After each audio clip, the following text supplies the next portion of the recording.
సమస్త జనులను శిష్యులనుగా చెయ్యాలంటే సమస్త జనులకు సువార్త ప్రకటింపబడాలి.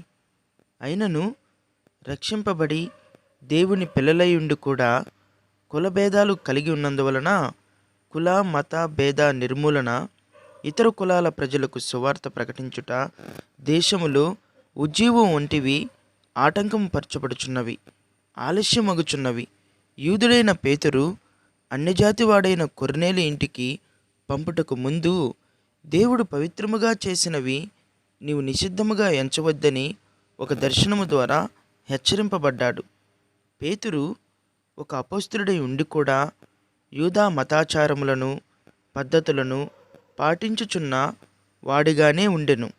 కానీ యేసు అయితే యూదా మతాచారములు పగలగొట్టి సమరయ స్త్రీ దగ్గర నాకు దాహం కిమ్మని నీళ్లు అడిగి ఆ సమరయ ఊరిలో 2 దినములుండి మనందరికీ ఒక మాదిరిగా ఉన్నారు.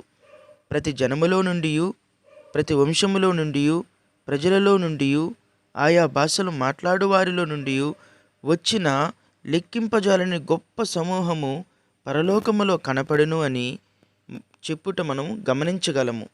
గొర్రెపిల్ల రక్తము చేత విమోచించబడిన వారిని కులం పేరట ద్వేషించుట, నెట్టివేయుట పాపము.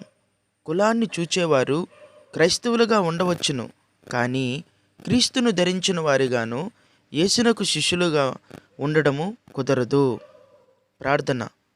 సమస్త జనులను నీ పోలికగా చేసిన దేవా, శిలువ రక్తము చేత కడిగి విమోచించిన వాడా, నాలోను నా దేశంలో కనపడుచున్న కులం, మతం, భాష భేదాలను దయతో క్షమించుము. మా నుండి ఈ శాపమును గద్దించి దూరపరచుము. ఆమెన్.